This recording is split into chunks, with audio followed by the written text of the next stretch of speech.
si Princess Castro at narito ang mga napapanahong balita. Target ng Commission on Human Rights na matapos na ang matagal na investigasyon ukol sa umano'y extrajudicial killings o EJK sa drug war ni dating Pangulong Rodrigo Duterte.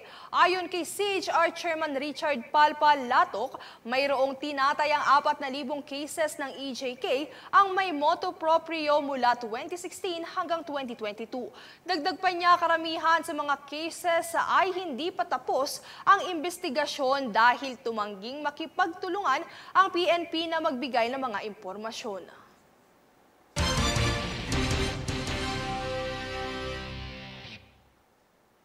Department of Migrant Workers o DMW at Bureau of Customs o BOC ay nagsagawa ng partnership para sa pagpapalakas ng proteksyon kontra sa mga fraudulent freight forwarders sa pamamagitan ng Joint Administrative Order kaugnay sa mga balikbayan boxes. Ayon kay Migrant Workers Secretary Hans Leo Kakdak, ang joint order ay nagmula sa mga complaints ng ating mga OFW kaugnay sa issue ng undelivered, delayed, or lost balikbayan boxes. Dagdag pa niya, ang movement na ito ay galing sa direktiba ni Pangulong Ferdinand Marcos Jr. para magbigay ng necessary assistance sa ating mga kababayang OFWs.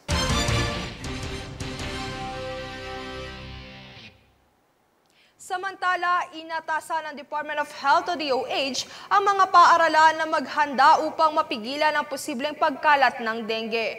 Kasunod ito ng nalalapit na pagbabalik eskwela sa June 16, kasabay ng opisyal na pagsisimula ng tag-ulan sa bansa.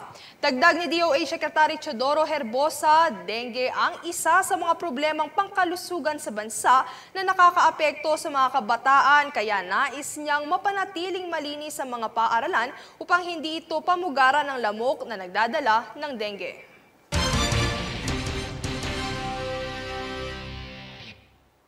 Kami ang boses ng pagbabago. Ako si Princess Castro at ito ang News Force. Sa ulo ng mga balita, DOH pinaghahanda na ang mga paaralan na pigilan ang pagkalat ng dengue.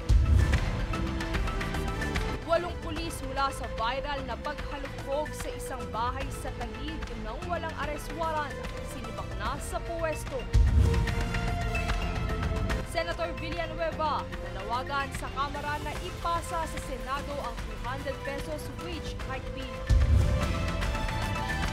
CHR layong tapusin ng investigasyon sa drug war ni FPRRD bago matapos ang taon. El Trujillo nag-uwi ng pilak na medalya sa 2025 Asian Artistic Gymnastics. At 15 katao patay matapos bumangga ang isang university bus sa minivan sa Malaysia.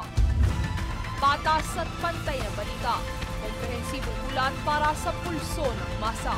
Ito ang News Force.